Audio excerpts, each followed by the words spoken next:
welcome back to the Citizen Channel. We're all staying safe and well. Another episode in our feature we call Tik Tok City. Yes, and we're going to have a look at minute 7. So it's a goal that was scored in the 7th minute. Yeah, so it's we look at goals that City have scored. Time and importance might be very, very important, or we've scored many goals, of course, from the very first minute. And yes, well, to that most famous goal, of course, in the 94th minute, the 93-20. And we've even scored one or two memorable ones after that time as well. And there's also goals like today that in themselves didn't particularly win us or lose us anything, but may have ramifications for the season, for the team, or a certain player. Yeah, and of course, today we're going to have a look at a player that it did have ramifications for, because he was a new player. He was being booed wherever he went and played for us.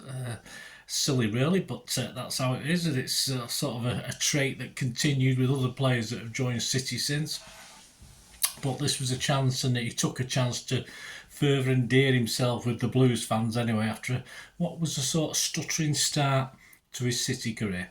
So we're going to have a look at that gentleman today. You've probably seen the thumbnail, you've seen the build up to this, so you know who it is, but we'll talk about him in a minute. Please, if you are new to the channel, push that subscribe button, push the bell notifications, everything. City past, present, and as long as I can keep going, so it's great to have you on board. If you do check around the channel, you'll see stuff on my film and TV reviews as well, so I do enjoy film and TV. So if that's of any interest, or you know someone who might be interested, point them in my direction and press those buttons, subscribe, press that like button, guys. I'm trying to get up to double figures for these City vlogs, so if you can help me towards that, I'd be very, very grateful. And please let us know your memories, what game we're going to talk about today, and your memories of yes, Raheem Sterling. There you go, the cat's out of the bag.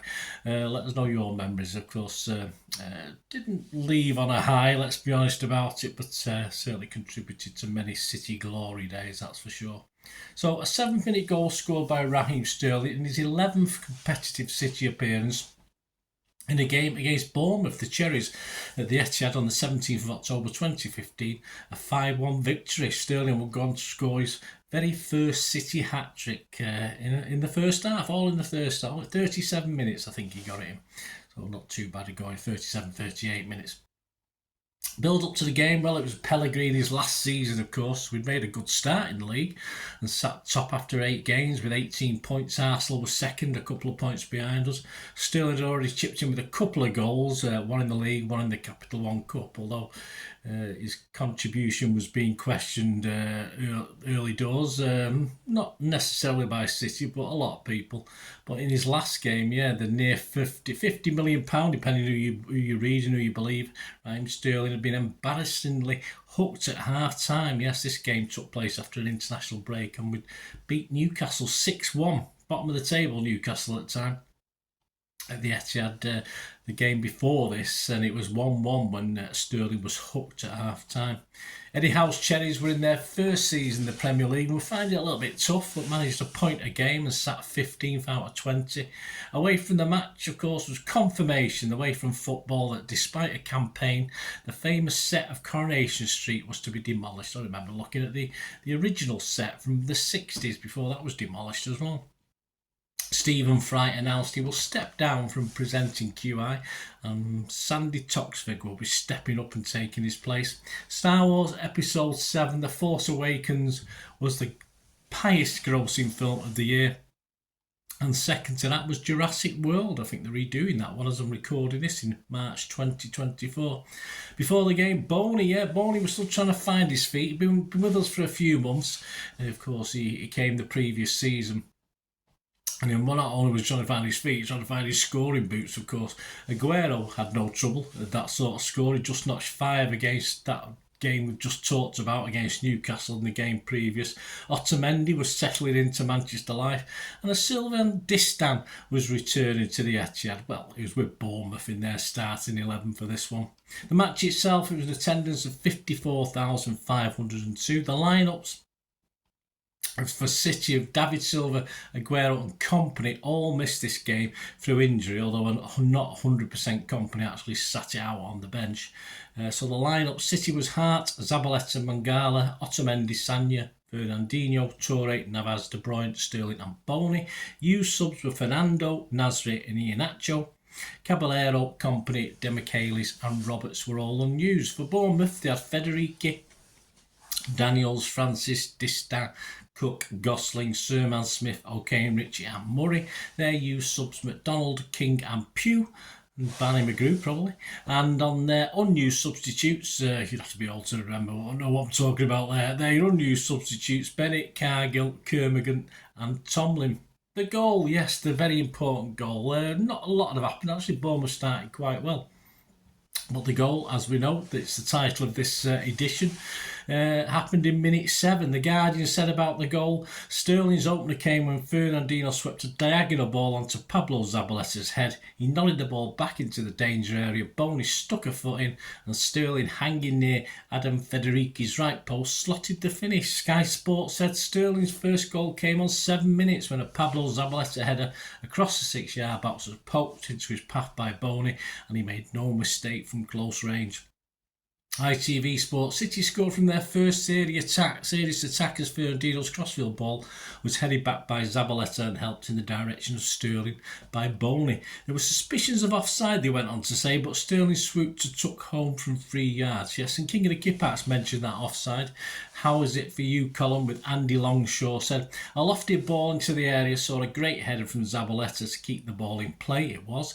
Boney stabbed at the ball and Sterling finished it from close range. We did wonder if it should have been given offside, but possibly the player coming back on the pitch after challenging Zabaleta played him on. Well, I've had a look with my VAR head on.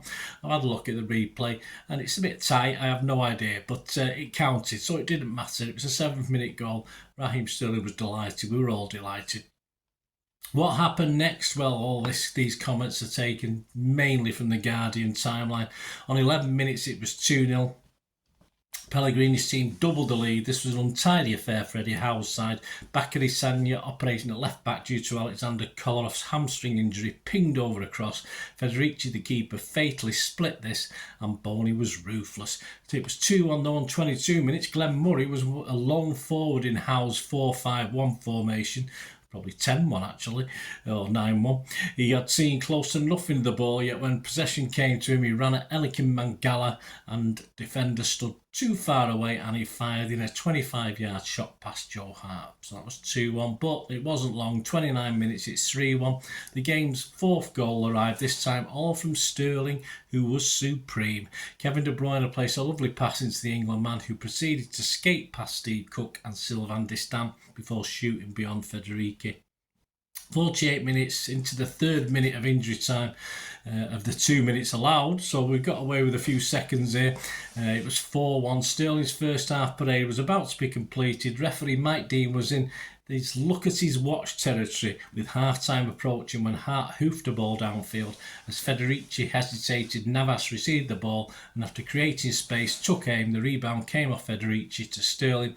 One of those feints defenders hates. He bought a fraction of a second and banged the ball in for his hat-trick. Sterling said, it's my first and I'm delighted. I get quite a lot of chances and it's something I'll keep working on and hopefully get better at. And it was 5-1 on 89 minutes, so just a 1 goal in the second half. And Boney did find his shooting boots, made it 5-1, so that's 2 goals today. As a neat collect and turn and place into the far corner sent those Blues left in the ground. A lot of empty seats at that stage, 89 minutes.